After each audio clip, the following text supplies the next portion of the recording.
Hoy en la Iglesia 374 vamos a seguir hablando acerca del sistema antidios del mundo.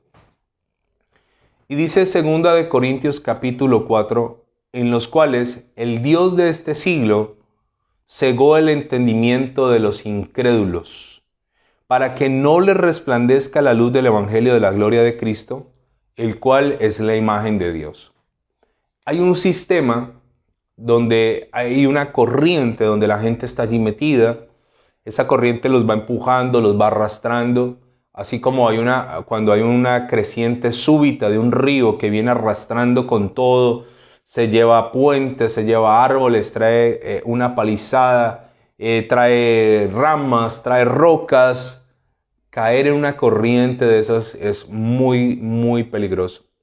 Y Satanás es el dueño de esa corriente por ahora. La Biblia lo denomina el Dios con D minúscula de este siglo. Y dice que ciega el entendimiento de los incrédulos. Entonces, vamos a partir desde ahí. Los incrédulos son personas que Satanás primero se encargó de alejarlos de Dios, de resentirlos con Dios, de que ellos culpen a Dios de sus males, y ya cuando los tiene en un grado de incredulidad, les ciega el entendimiento. Por eso, cuando usted le vaya a compartir a una persona, no se desgaste en peleas. A veces noto con tristeza cristianos peleando con personas católicas que tienen imágenes y se enredan en unas discusiones innecesarias acerca de las imágenes, acerca del culto o no a María. Se meten en discusiones que realmente no van a ser productivas, no van a traer fruto. Lo único que va a hacer esa discusión, o lo que va a hacer eso que tú le argumentas a esa persona, es alejarlo más de la verdad. Resulta que las personas que están practicando la idolatría, ellos creen que están haciendo algo correcto. ¿Por qué? Porque su entendimiento está ciego. Entonces, antes de uno hablarle a esa persona, uno debe orar y uno debe declarar en el nombre de Jesús que toda venda, que todo velo, que toda veladura sea rota en el nombre de Jesús, y que cuando tú vengas a hablarle a esa persona, aunque la persona lo ha vivido, lo pueda entender, que pueda tener ¿qué? Entendimiento. Cuando yo logro entender algo, lo puedo comprender, y asimismo lo puedo guardar en mi corazón. Yo no puedo aprender lo que no entiendo. Yo no puedo aprender lo que no entiendo. Por eso, Satanás, ¿qué hace? Ciega el entendimiento. Entonces ellos dicen, yo no entiendo por qué está mal. Yo no entiendo por qué es malo eso. Entonces, un error que cometemos nosotros como cristianos evangélicos a veces es atropellar a la gente, a veces es por fuerza querer implantar el evangelio, y aunque nuestra intención es buena, el método es incorrecto. El método no es correcto. Es mejor orar al Señor, actuar primero en lo espiritual, declarar en el nombre de Jesús que eso se rompe y que el velo se quita, y así la persona, cuando vengas y le hables, va a decir, ¿sabes qué? Nunca lo había visto de esa manera. Nunca lo había visto de esa óptica. Nunca me lo habían presentado de esa forma. Nosotros tuvimos la oportunidad hace muchos años, con un amigo, íbamos a predicarle a un grupo de travestis que se prostituían en el centro de noche. Y nos hacíamos con ellos en una esquina. Y el cuadro de ellos era bien difícil, bien difícil. Les toca muy duro. Pero cuando ellos vieron que nosotros no llegamos a señalarlos, a juzgarlos, a criticarlos, a hablarles que se van a perder si hacen lo malo, a hablarles de juicio, a hablarles de castigo, cuando ellos vieron que nosotros llegamos con un evangelio de amor, nosotros llegamos con un evangelio que es para todos, porque Dios no hace acepción de personas, y que en el reino de los cielos cabemos todos, ellos desarmaron su corazón y pudieron entender la palabra, pudieron aceptar la palabra, pudieron considerar la posibilidad de cambios radicales en su vida desde el amor. Entonces, Satanás, ¿qué hace con el incrédulo? Le ciega el entendimiento. ¿Y para qué le ciega el entendimiento? Dice, para que no le resplandezca la luz del Evangelio de la gloria de Cristo. No le resplandezca la luz de Cristo resucitado. Están tan ciegos que ellos no pueden ver la luz del Evangelio. ¿Sabe? En este sistema, yo le quiero contar que en ese río, en esa corriente, hay oscuridad. Hay mucha oscuridad. Y yo hoy voy a hablarle de eso, del reino de las tinieblas, de la oscuridad en la que se mueve tu vecino, de la oscuridad en que se mueve tu jefe, de la oscuridad en la que se mueven nuestros gobernantes, de la oscuridad en la que se mueve la sociedad sin Dios. Voy a hablarte de eso. Colosenses capítulo 1, versículos 12 y 13. Estamos aprendiendo, espero esté tomando nota. Hay gente que me dice, pastor, he llenado cuadernos, gloria a Dios. Colosenses capítulo 1, versículos 12 y 13 dice, con gozo, dando gracias al Padre que nos hizo aptos para participar en la herencia de los santos en la luz. ¿Quién nos hizo aptos? Dios. Para participar en la herencia de los santos en la luz. Nosotros no estamos en la luz por nosotros, es por la misericordia de Dios. Nunca se nos olvide. Nunca se nos olvide de dónde nos sacó el Señor. Nunca se nos olvide hasta dónde Dios metió la mano para sacarnos a nosotros de lo más podrido, de lo más contaminado, de lo más bajo. En muchos casos, de allá nos rescató el Señor. Ahora, el versículo 13 dice, el cual nos ha librado de la potestad de las tinieblas y trasladado al reino de su amado Hijo. ¿Qué hizo Dios? Nos libró del poder de la potestad de las tinieblas y nos trasladó al reino de su amado Hijo. Nosotros fuimos trasladados de la oscuridad, ¿a dónde? A las tinieblas. Por eso es que en la oscuridad hacíamos muchas cosas. Por eso es que en la oscuridad dañamos mucha gente. En la oscuridad hacíamos cosas incorrectas. En la oscuridad mentíamos, robábamos, éramos violentos, éramos vengativos. En la oscuridad hacíamos muchas cosas que ahora que estamos en la luz decimos, yo no entiendo cómo yo hacía eso. Es que estábamos como ciegos. Efesios capítulo 2, acompáñeme por favor, vamos a leer desde el versículo 1. Efesios capítulo 2 es muy interesante y me gustaría que usted no se perdiera un solo versículo de lo que vamos a leer a continuación. Dice Efesios capítulo 2, dice la palabra del Señor, salvos por gracia. Y Él, hablando de Dios, os dio vida a vosotros cuando estabais muertos en vuestros delitos y pecados. ¿Cómo estábamos antes ante el Señor? Estábamos como muertos. Ahora, ¿cómo está la gente que va en el sistema antidios? Están muertos. Esa gente está muerta. Muertos como espiritualmente hablando. Permítame utilizar esta comparación. Hoy en día está muy de moda las películas de zombies, ¿no? Y uno de cristiano no debe ver películas de zombies, ni de terror, ni de miedo. Pero creo que todos tenemos la idea que es un zombie, es un muerto que va, que no piensa, que quiere buscar qué comer. Así está la gente sin Dios, están como muertos. ¿Quién está vivo? Aquel que salió de las tinieblas y ahora es puesto en la luz. Pasamos de estar muertos a estar como vivos, escúcheme, y eso es grandioso. Y luego dice el versículo 2, en los cuales nosotros anduvimos en otro tiempo. Y subraya esto, qué interesante, siguiendo la corriente de este mundo, conforme al príncipe de la potestad del aire, el espíritu que ahora opera en los hijos de desobediencia. Bueno, aquí nos podemos detener. La Biblia dice que en otro tiempo nosotros seguíamos la corriente de este mundo. En otro tiempo nos dejábamos arrastrar por la corriente, por lo que todos hacían, todo lo hacían y nosotros lo hacíamos. Estábamos envueltos, estábamos sumergidos en una corriente, en un sistema antidios. Estábamos muertos y estábamos en un sistema. en la corriente. Y luego dice esto muy interesante, dice, siguiendo la corriente de este mundo, el sistema antidios, y dice, conforme al príncipe de la potestad del aire, el espíritu que ahora opera en los hijos de desobediencia. Escúcheme con mucha atención, como estamos estudiando.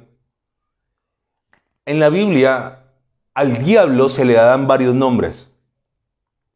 Belcebú, príncipe de las moscas, Lucifer, Luzbel, Satanás. Se le da el nombre de dragón, serpiente antigua. Pero aquí la Biblia me está dando otro nombre, el príncipe de la potestad del aire. ¿Qué significa esto? ¿Dónde se mueve Satanás? En los aires. Escúcheme. ¿Dónde opera Satanás? En los aires. Satanás no es omnipresente como Dios, así que él se desplaza. Recuerde que cuando él habla con Dios acerca de Job, Dios le dice, ¿de dónde vienes? Y él le dice, de andar por la tierra, de rodear la tierra. ¿Dónde se desplaza Satanás? En los aires. Ahora, el reino de Satanás tiene un campo de acción y es en los aires, príncipe de la potestad de los aires. ¿Y qué ocurre acá? Y a mí de qué me sirve saber esto? De mucho. Porque cuando nosotros estamos orando a Dios, nuestras oraciones de donde estemos en el mundo tienen que subir a alguna parte o tienen que ir en la dirección según la posición geográfica del planeta hacia arriba. Resulta que es que Dios no está arriba de Colombia, Dios está alrededor de toda su creación, Dios contiene toda su creación. Pero cuando mis oraciones comienzan a subir, tienen que pasar por un territorio controlado demoníacamente, que también el apóstol Pablo dice que no tenemos lucha contra sangre y carne, sino contra principados, potestades, huestes espirituales de maldad. Y luego dice Pablo, en las regiones celestes. Entonces, en los aires a veces hay bloqueos. En los aires a veces las oraciones son interceptadas. A veces el ambiente se pone denso. Yo no sé si usted lo ha sentido alguna vez. Entonces nosotros, como somos hijos de luz, tenemos que declarar alrededor de mi casa una atmósfera de bendición, alrededor de la iglesia, alrededor del lugar donde nos movamos. Se abre primero los aires, primero Señor, despéjame los aires, despéjame lo espiritual primero para yo poder avanzar en el plano natural. Y dice que este ser es el que maneja una corriente en la cual anduvimos y este ser se le atribuye que por ahora controla los aires. Y mire, luego dice acá, y opera en los hijos de desobediencia. Otra característica de los que están en el sistema son incrédulos, ya lo vimos. Vimos que están muertos espiritualmente y dice la Biblia son hijos de desobediencia. Característica de una persona que está en el sistema antidios es desobediente, es rebelde. Por eso yo como hijo de luz no debo patrocinar, auspiciar, promover ningún tipo de rebeldía. La rebeldía no está alineada con Dios, jamás. Jamás. Un hijo de Dios no patrocina, no promueve, no auspicia la rebeldía.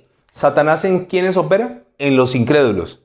Los tiene muertos, los tiene en una corriente, los tiene ciegos y aparte de eso dice que Él opera en los hijos de desobediencia.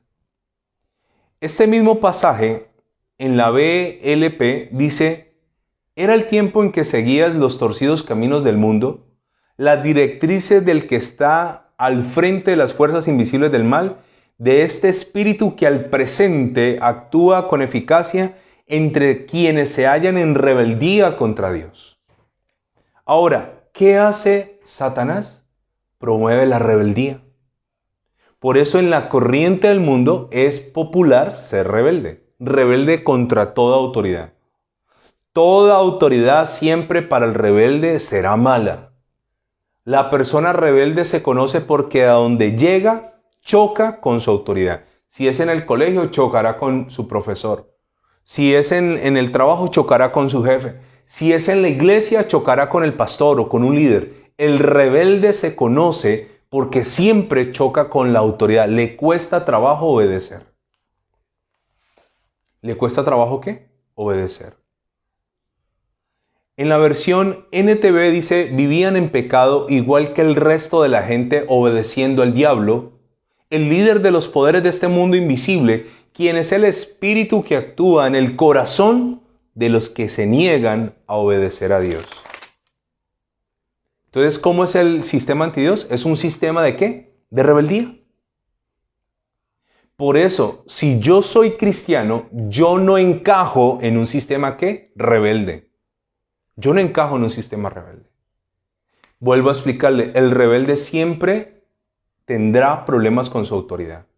En su casa con sus padres. En el matrimonio con su marido. En la calle con los policías o con lo que representa un semáforo, lo que representa una autoridad. Siempre el rebelde, que es el sistema del mundo, que es el sistema antidios, promueve el enfrentarse ¿contra quién? Contra la autoridad. Eso es un rebelde. Lo tremendo de los rebeldes es que no están en la luz. Eso es tremendo. Entonces en ese río va gente incrédula, va gente ciega, va gente muerta espiritualmente y van ¿quiénes? Los rebeldes. Ahora, permíteme hablarle de la oscuridad. Quiero meterme y ¿por qué la Biblia dice el reino de la luz? ¿Y por qué dice el reino de las tinieblas? Hablemos un poco de tinieblas. ¿Cuál es el lugar más oscuro de la tierra? Voy a hablarle de dos lugares geográficamente que existen, físicos. Porque hay lugares de más oscuridad, pero son espirituales. En Noruega existe un bosque, en Escocia, perdón, que se llama Galloway. Y en Galloway, en Escocia, se miden los niveles de luz. Hay una medición luminaria donde la mayor oscuridad está en el nivel 24. Y en este bosque es uno de los parques más oscuros del mundo. El nivel de oscuridad en ese lugar puede llegar a 22, siendo 24 el nivel de mayor oscuridad. Es un bosque constantemente cubierto por niebla, es un lugar frío y es un lugar donde no entra geográficamente mucha luz del sol en muchos meses y se considera uno de los lugares más oscuros de la Tierra. Pero en el océano Pacífico, hay un lugar que se llama la Fosa de las Marianas. Es un hueco que hay en el océano. Y es bastante llamativo lo que pasa en este lugar. ¿Sabe? Este lugar está cerca a Filipinas, cerca a una isla que se llama Guam. Y es un lugar demasiado profundo. Le voy a explicar qué tan profundo es. Un avión comercial, cuando usted toma un vuelo y usted viaja en un avión, ellos tienen unas rutas invisibles, pero que están allí. Y el avión comercial tiene que volar a una altura. Normalmente un avión comercial vuela entre los 10.000 y los 12.000 metros de altura. Más o menos a esa altura vuela un avión comercial. Entre los 10.000 y los 12.800 metros de altura. El monte Everest, si usted hace un dibujo del monte Everest, mide 8.848 metros. ¿Cuánto mide el Everest? 8.848 metros. O sea que un avión comercial pasa por encima de los 8.000 y vuela hasta los 12.000 metros. Pues bien, la Fosa de las Marianas es un agujero tan profundo y tan oscuro que mide 10.890 metros de profundidad. Es bastante oscuro y se dice que es el lugar más oscuro de la Tierra. Es una fosa en el Océano Pacífico, cerca a Filipinas. Entonces, allá la oscuridad es supremamente ¿qué? Densa. Densa. Al punto que una persona no puede ver a 10 centímetros de distancia ni a 5. Hay una completa oscuridad. Pues bien, estos dos lugares podríamos decir que son los lugares más oscuros naturales de la Tierra, geográficamente hablando, de la Tierra. Pero la Biblia me habla de prisiones de oscuridad. La Biblia me habla de lugares donde la oscuridad es mucho peor. Entonces, el reino de las tinieblas tiene a la gente sumergida en una completa oscuridad. ¿Cómo están ellos? En medio, no sé si usted alguna vez ha estado en un sitio oscuro, que no entre nada de luz. Si normalmente, supongamos se fuera la energía en este momento, al cabo de 10 minutos, que es lo que toma de 10 a 20 minutos, mis ojos se adaptarían a la oscuridad y podría ver algo. Podría ver objetos, podría ubicarme. Pero este lugar que yo le estoy hablando no permite la ubicación. No permite que la gente sepa si están arriba, si están abajo, si a la derecha, si a la izquierda. No permiten saber si hay alguien cerca a ti. No lo permite. Y quiero demostrarle a la luz de la palabra que los que están en esa corriente viven en oscuridad, pero quiero demostrarle también que a veces nosotros nos imaginamos el infierno como un lugar donde solo hay fuego. Sí hay fuego. Y el fuego obviamente produce luz. Y también la Biblia habla de que es como un horno. Y también habla del humo del tormento de la gente que está allá. Pero también la Biblia dice que en ese lugar hay oscuridad. En este momento, mientras usted está viendo esta transmisión, aquí bien relajado y chévere, porque estás gozando de tu salvación, hay millones de personas que en el infierno, en diferentes lugares del infierno, no solo hay fuego, sino que hay oscuridad tan densa que esa persona no sabe qué está a su alrededor atormentándolo, no lo puede ver. La epístola de Judas, versículo 6, recuerde que no tiene capítulos, dice lo siguiente: y a los ángeles que no guardaron su propia dignidad, sino que abandonaron su propia morada, los ha guardado bajo oscuridad. ¿Qué dice la Biblia que Dios hizo con los ángeles que se rebelaron? Dice, ellos no guardaron su dignidad y abandonaron su propia morada. Ellos voluntariamente dijeron, nos vamos del cielo, nos rebelamos. Así que Dios los tiene guardados bajo oscuridad. Yo no sé si a usted le gusta la oscuridad. A mí no me gusta. Uno de citadino, uno es muy valiente en la ciudad, pero vaya al campo. Y en el campo que a veces se tiene que caminar de noche. Eso es otra cosa. La oscuridad es relativamente buena cuando no es tan densa, pero cuando es una oscuridad que no puedes ver ni siquiera lo que hay 10 centímetros delante tuyo, no es para nada agradable. Y Dios a los ángeles que se rebelaron, como ellos abandonaron su dignidad de ángeles y abandonaron su morada de luz, ahora Dios los guardó bajo oscuridad. Escúcheme. Recuerde lo que hemos venido aprendiendo. El infierno no fue creado para los seres humanos. El infierno inicialmente fue creado para los ángeles que se rebelaron. Segunda de Pedro capítulo 2 versículo 4. Porque si Dios no perdonó a los ángeles que pecaron, sino arrojándolos al infierno, ¿a dónde los arrojó? Al infierno. Los entregó a prisiones de oscuridad para ser reservados al juicio. Ok, paremos allí, que esto es carnudo, esto es grueso de tragar. Dios no perdonó a los ángeles. Ay, pastor, ¿por qué si Dios es tan bueno no perdona al diablo? Por un principio. Los ángeles fueron creados en una esfera diferente a los seres humanos y los ángeles tenían mayor conocimiento de Dios, tenían más poder, tenían más fuerza, tenían unos privilegios que usted y yo no tenemos, así que por haber visto a Dios, por haber compartido con Dios, no tienen el derecho del arrepentimiento y no pueden ser perdonados. ¿Usted sabía que nuestra fe condena a los ángeles? Porque los ángeles dicen, estos nunca han visto a Dios y creen en Él. Nosotros creímos y nos rebelamos. O sea, así como la fe de Abraham y de Lot condenó a Sodoma y a Gomorra, así como la fe de Noé condenó el mundo antiguo, así la fe de los creyentes condena al resto de la humanidad y a los ángeles. Pero note esto qué interesante, dice, y a los ángeles que no guardaron su propia dignidad, sino que abandonaron su propia morada, los ha guardado bajo oscuridad, dice Judas 6. Y en segunda de Pedro dice, porque si no perdonó a los ángeles que pecaron, sino arrojándolos ¿a dónde? Al infierno. Y luego me aclara que en el infierno hay oscuridad. Los entregó a prisiones de oscuridad para ser reservados al juicio. ¿Sabe? Una persona que está en una celda, privada de su libertad, es un estado terrible para una persona estar en una celda, en una prisión, confinado a un espacio.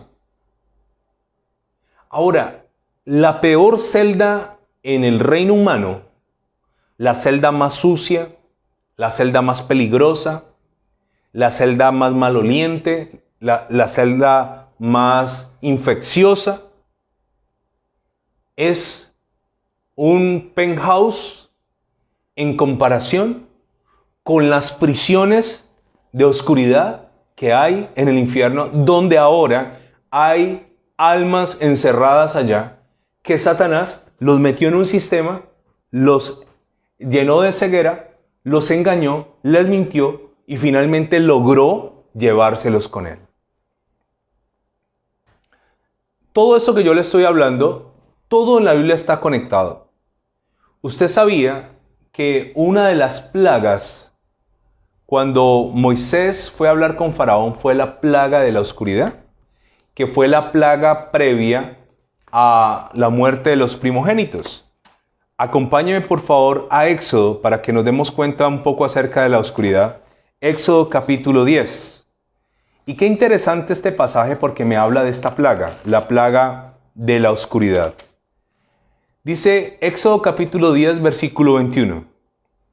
Jehová dijo a Moisés, extiende tu mano hacia el cielo para que haya tinieblas sobre la tierra de Egipto, tanto que cualquiera las palpe. Entonces, permítame irle explicando. El Señor le dice a Moisés, levanta tu mano y van a venir una plaga que será la de las tinieblas, la oscuridad. Y será una oscuridad tan densa, tan pesada, que la gente podrá palpar esa oscuridad. Le voy a hacer una comparación. La neblina. La neblina es un fenómeno hermosísimo. Y a veces la neblina también te quita la visibilidad. Y puedes sentir la densidad de la neblina. Y aquí le está diciendo, la gente va a palpar las tinieblas. Y extendió Moisés su mano hacia el cielo. Y me gustaría que usted estuviera subrayando esto. Dice, y hubo densas tinieblas sobre la tierra de Egipto por 3 días. ¿Cuántos días hubo tinieblas, pero densas? 3 días. La Biblia dice que eran tan pesadas las tinieblas que todo mundo, cuando llegó las tinieblas, supongamos yo estoy aquí sentado me tocó quedarme. Nadie se pudo mover de su lugar, porque como estaba tan densa las tinieblas, no sabía para dónde irme, no sabía. Ni siquiera tratando de palpar podría encontrar hacia dónde irme. Y mire lo que dice el 21, ninguno vio a su prójimo. ¿Cuántos días no vio nadie en Egipto a su compañero? 3 días. Ni nadie se levantó de su lugar en 3 días. Mas todos los hijos de Israel tenían luz en sus habitaciones. Una vez más en Gosén, las plagas no entraron. Usted y yo estamos en un Gosén. Tenemos luz. Somos la luz. Por eso, mañana, si Dios me lo permite, voy a predicar la importancia de tu trabajo y el rol tan definitivo que tienes como una luz en unas tinieblas tan densas. Mire, tan pesadas eran las tinieblas que durante 3 días la gente se quedó en un solo sitio. Un solo sitio. Tenían ganas de orinar ahí en ese lugar. No hubo forma de moverse. Escúcheme. El que está en el sistema antidios, nosotros no lo podemos ver con los ojos naturales. Pero el que está en el sistema antidios está tan rodeado. Por eso es que la Biblia le llama el reino de las tinieblas. Sino que nosotros pasamos por alto ciertas cosas. Ay, sí, el reino de las tinieblas. Es que en realidad son tinieblas, hermano. No es una medio oscuridad ahí. No, son tinieblas, como le pasó a esta gente. Ellos no podían ni siquiera ver a su prójimo. No podían ni siquiera moverse de la densidad de esas tinieblas.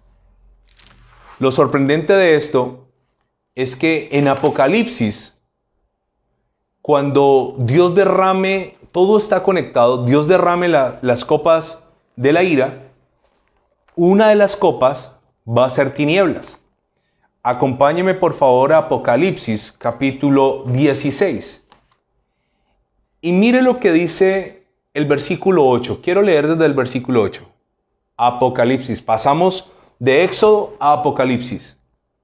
El cuarto ángel derramó su copa sobre el sol, el cual fue dado a quemar a los hombres con fuego. ¿Usted ha tenido calor estos días en Cali? ¡Qué calor!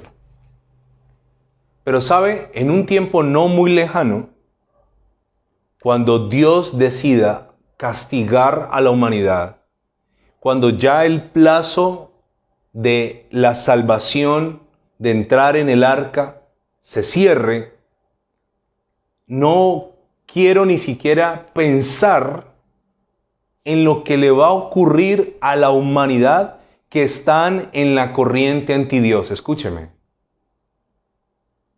Dice la Biblia que Dios va a derramar unas copas, Dios va a enviar unos ángeles con unos juicios.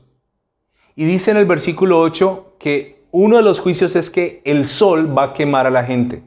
Présteme mucha atención, por favor.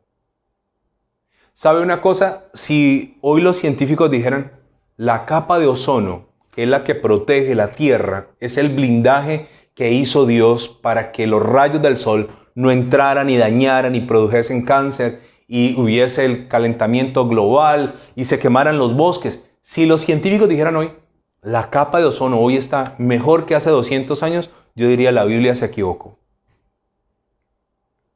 Pero aún con los descubrimientos y con los pronósticos científicos, cada día afirmamos que la Biblia es la palabra indestructible de Dios. El sol calentará y dice, quemará a los hombres con fuego. ¿Qué le va a ocurrir a los que van en el sistema antidios? Este sistema se va a ir fortaleciendo, más y más personas van a entrar en él. Un día va a venir el arrebatamiento, un día la iglesia va a ser arrebatada. Recuerde este principio poderoso. Esto es un principio poderoso. Dios no trajo el diluvio hasta que Noé estaba a salvo en el arca con su familia. Dios no destruyó a Sodoma y a Gomorra hasta que Lot había salido a salvo con su familia. Dios no destruirá esta tierra hasta que su iglesia sea arrebatada. Y cuando la iglesia sea arrebatada, esta gente que están ciegos, que son incrédulos, que están muertos en sus pecados, que son rebeldes, ellos no van a decir que fue el arrebatamiento. Ellos van a decir que fueron seres de otro planeta, que fueron ovnis, que fue un secuestro masivo de extraterrestres. Ellos van a argumentar, porque como están ciegos, porque tienen la oscuridad, ellos no van a decir que es el rapto de la iglesia. ¿Y sabe qué les espera? El sol los va a comenzar a quemar. Y dice, el cual fue dado quemar a los hombres con fuego, el sol. Versículo 9, y los hombres se quemaron con gran calor y blasfemaron el nombre de Dios que tiene poder sobre estas plagas. Y me da tristeza este comentario que esto no ha pasado, esto pasará. Y dice, y no se arrepintieron para darle gloria. ¿Cómo estaban en su corazón? Llenos de dureza, llenos de incredulidad, llenos de ateísmo. No nos vamos a arrepentir. No se arrepintieron para darle gloria. ¿Sabe qué les pasaba a esta gente? Se comenzaron a quemar y les comenzaron a salir úlceras, heridas, cáncer en la piel. De hecho, yo asumo, no lo dice la Biblia, es un pensamiento personal. No va a decir que esto es doctrina, pero permítame dar una opinión humilde. Yo considero que cuando esto ocurra, la gente en las horas del día no podrá salir. Vivirán metidos en cuevas, vivirán metidos en lugares subterráneos, evitando la exposición a los rayos del sol. De día la gente no podrá salir. Entonces la gente vivirá ¿en qué? En la oscuridad completa. Y mire lo que dice acá, versículo 10. El quinto ángel, ya el cuarto hirió al sol. Ahora el quinto ángel derramó su copa sobre el trono de la bestia. Fue y derramó una copa sobre estaba reinando el anticristo. Y su reino se cubrió de tinieblas. Y qué lamentable es esto, dice, mordían de dolor sus lenguas. ¿Qué le ocurrirá a esa gente? Tendrán tanto dolor que morderán al punto, me imagino yo, del sangrado sus lenguas, pero dice que el ángel derramó, ¿qué? Tinieblas. Como es el reino de las tinieblas, entonces, como decían las abuelas, le van a dar una cucharada de su propia medicina. Ah, ¿te gustan las tinieblas? Ahora vas a vivir en tinieblas.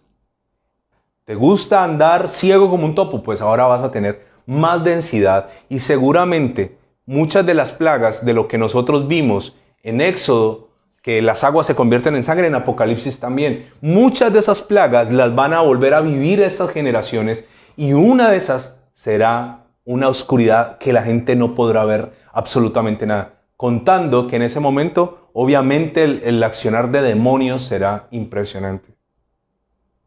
Versículo 11 dice, y blasfemaron contra el Dios del cielo.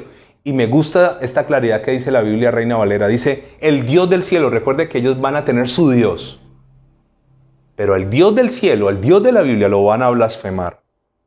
Por sus dolores, blasfemaron contra el Dios del cielo por sus dolores y por sus úlceras, y no se arrepintieron de sus obras. Qué terrible es esto. Permítame leérselo en otra versión, versión TLA.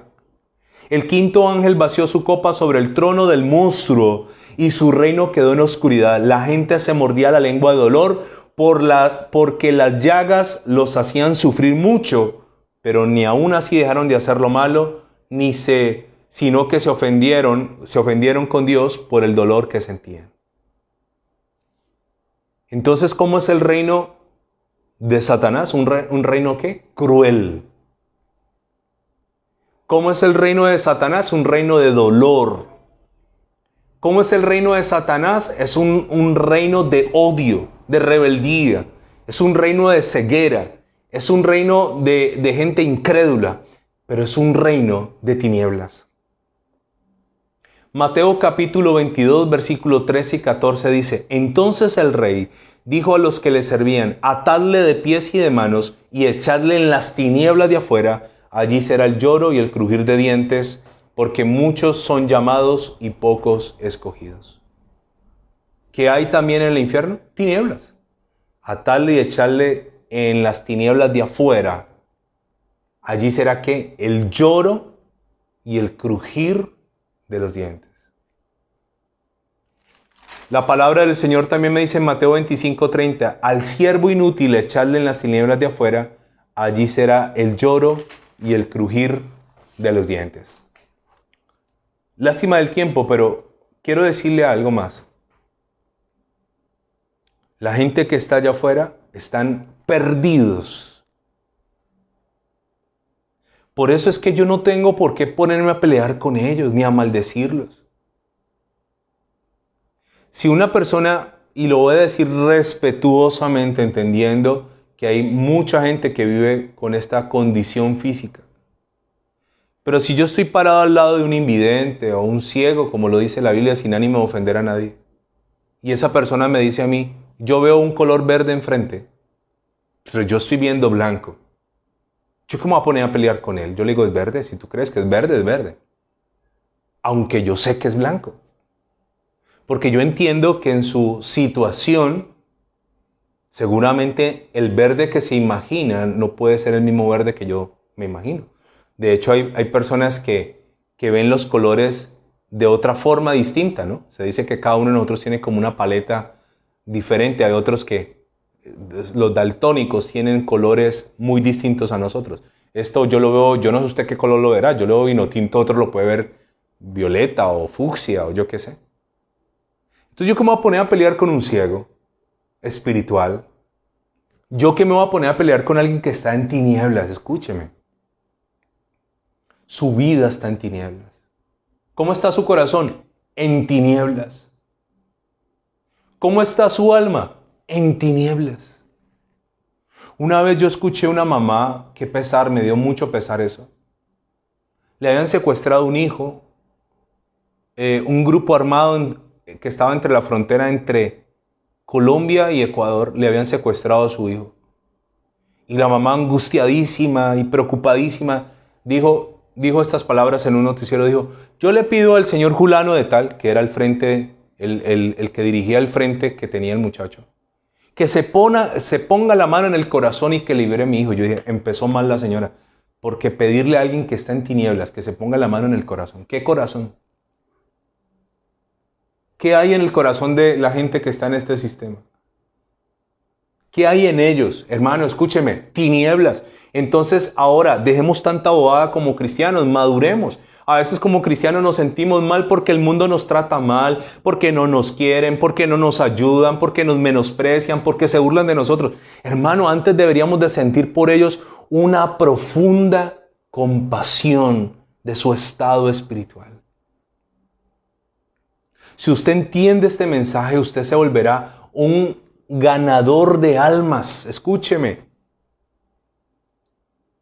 Trata de evitar que más y más gente lleguen a ese lugar eterno de condenación que le puedo asegurar que es un lugar bien horrible. Le puedo asegurar que es un lugar bien espantoso. Le puedo asegurar que es un lugar terrible, lleno de miedos, lleno de gritos, lleno de llantos, lleno de lamentos. Se escuchan lamentos, se escuchan gritos, se escucha gente pedir ayuda. No se puede ver en algunos casos, no se puede saber quién está a 1 metro tuyo. Se escuchan crujidos, se huele a carne quemada, hay humo, hay una sensación de ahogamiento, no hay paz. La paz en el infierno es inexistente. Y nosotros los cristianos perdiendo el tiempo, peleando en bobadas políticas, cristianos envueltos en discusiones ridículas políticas, peleando por dinero, peleando por fama, peleando por querer tener la razón. Escúcheme, nos interesa el reino de los cielos. Nos interesa ayudar a esa gente que va en ese río. Brindémosle la oportunidad, démosle la mano, echémosle un salvavidas, hagamos algo para sacar a esa gente de allí. En el Salmo 140, versículo 1 y 2 dice, pacientemente esperé a Jehová y se inclinó a mí y oyó mi clamor. Y me hizo sacar del pozo de la desesperación, del lodo cenagoso, puso mis pies sobre peña y enderezó mis pasos. El salmista no es que estuviera metido en un hueco, así se sentía, en un pozo, en un hueco profundo. Y luego dice, me hizo sacar del pozo ¿de qué? De la desesperación. Alguien que cae en un pozo intenta subir. Llega un momento donde se desespera, comienza a aruñar, comienza a rasgar la tierra, comienza a herirse los dientes, se desespera. Están ahí desesperados, no saben cómo salir. La gente que está en el sistema de Dios están desesperados. Detrás de su sonrisa perfecta, de su diseño de sonrisa, de sus dientes blancos como un chicle, hay tristeza. Y luego dice, me sacaste del pozo de la desesperación, del lodo cenagoso. Cuando en la Biblia habla de lodo, es algo sucio, contaminado, donde los pies se hunden. Entonces no solo está en un pozo, sino lleno de lodo. No puedes tocar el fondo, te hundes. No hay tierra firme abajo, te hundes, hay un lodo que huele mal. Hace unos meses atrás fuimos a unos termales y termal que se respete tiene su piscina de lodo y huele hediondo. Ese lodo que huele a azufre y ahí está metida la gente. Y luego dice, puso mis pies sobre peña. Mire, permítame decirle algo con todo el amor del Señor. Necesitamos rescatar a esta gente ahora que se puede.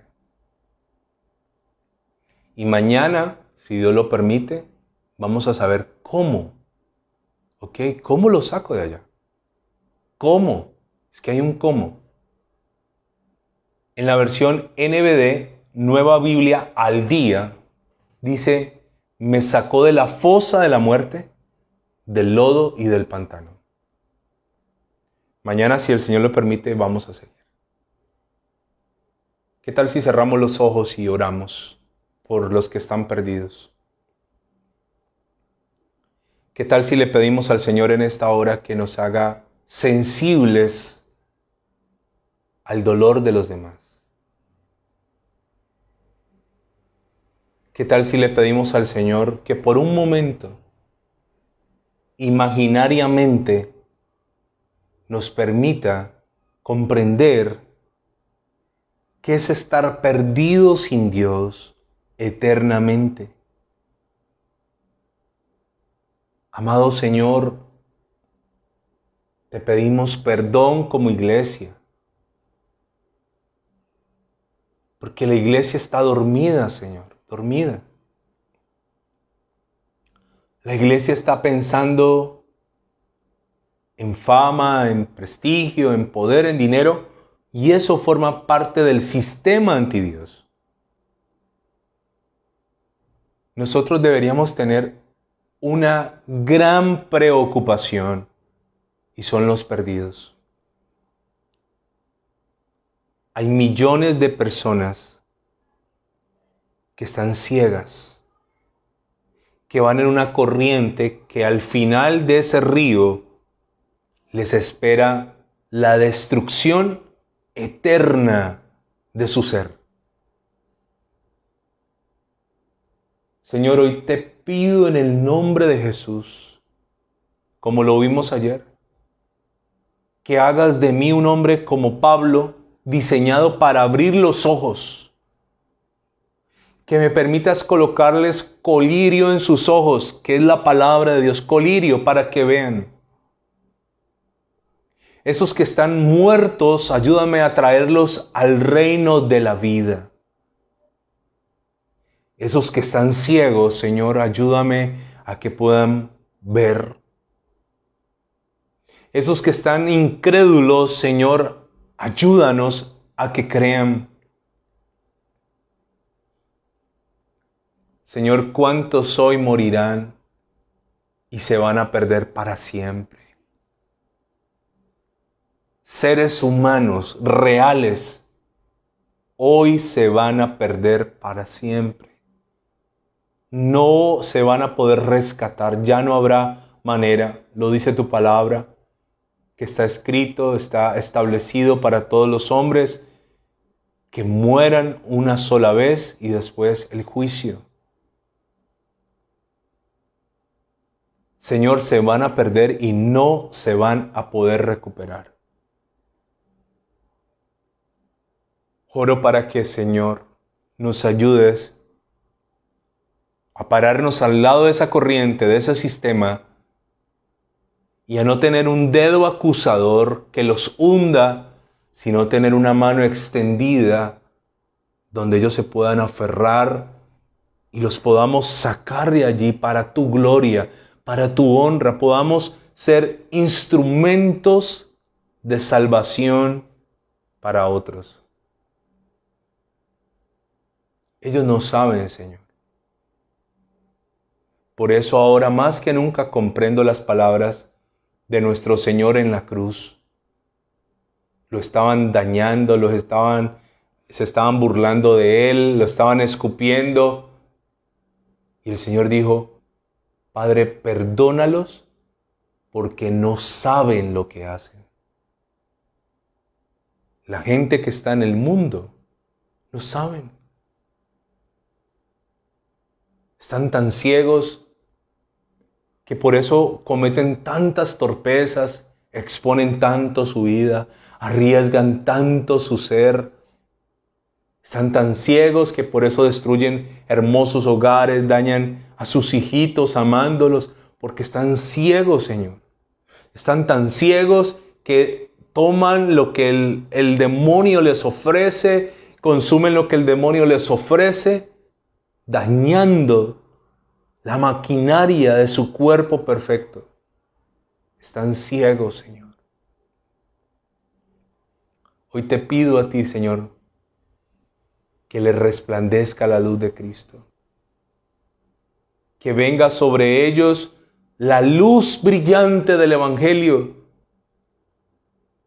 Que ellos salgan de esa densa oscuridad que los rodea, que salgan de esa oscuridad pesada que los rodea, que salgan de allí, haz que salgan, haz que venga la luz. La Biblia dice que la oscuridad no puede resistir la luz, que venga tu luz, que irrumpa tu luz. Señor, quitamos toda venda, quitamos todo velo, quitamos toda ceguera. Señor, hoy declaramos que la ceguera se va en el nombre de Jesús. Te pido, Señor, que me ayudes a entender mi rol, mi papel, mi función en todo esto, Señor. Perdona mi egoísmo como creyente porque me la paso orando por mí, para que me des, para que me bendigas, para que me ayudes, Señor. Y me he olvidado, Señor, del que está perdido. Una actitud egoísta que no tuvo Noé. Noé no cesó de predicar porque le dolía ver cómo estaban de perdidos la gente, sus contemporáneos, Señor. Señor, ayúdame a ser un pregonero de justicia, un predicador de la verdad. Ayúdame, dame estrategias. Pon palabra de sabiduría en mi boca. Dame gracia, que la gente me vea con gracia cuando yo llegue a hablar. Que los oídos de ellos estén atentos a lo que haya que decirles. Que su corazón esté dispuesto a aceptar, Señor. Danos una gracia especial en este último tiempo para traer almas, Señor. No para ganarnos nada, Señor. No por interés, sino para demostrar cuán agradecidos estamos de que nos haya rescatado. Antes estábamos muertos en nuestros delitos, en nuestros pecados. Éramos muertos. Señor, y así como tuviste compasión de nosotros, haz que nosotros tengamos compasión de los demás. No es tiempo de maldecir al que está en tinieblas. No es tiempo de maldecir al presidente, a los alcaldes. No es tiempo de maldecir las autoridades. No es tiempo de maldecir a los muchachos de la primera línea. No es tiempo de maldecirnos entre hermanos, entre colombianos. No es tiempo de maldecirnos. Es tiempo, Señor, de extender la luz de Cristo. Señor, ayúdame a entender cómo funciona esto. Y te pido en el nombre de Jesús que nunca nosotros volvamos atrás a ese pozo inmundo de donde nos sacaste. Recibe la gloria, recibe la honra, recibe la alabanza. No hay palabras que puedan agradecer tan grande amor para con nosotros. No me alcanzo a imaginar, aunque está escrito, el dolor que vendrá para otras generaciones futuras. Pero hoy, acabándose julio, hago una oración que quede grabada en tu memoria, en el libro de tus crónicas. Hago una oración ahorrada desde ya para mis descendientes. Señor, por causa de mi fe en ti, Señor, y por causa de hacerle el bien a otros, por favor, ten misericordia de mi descendencia y líbralos de lo que viene, en el nombre de Jesús. Amén y amén.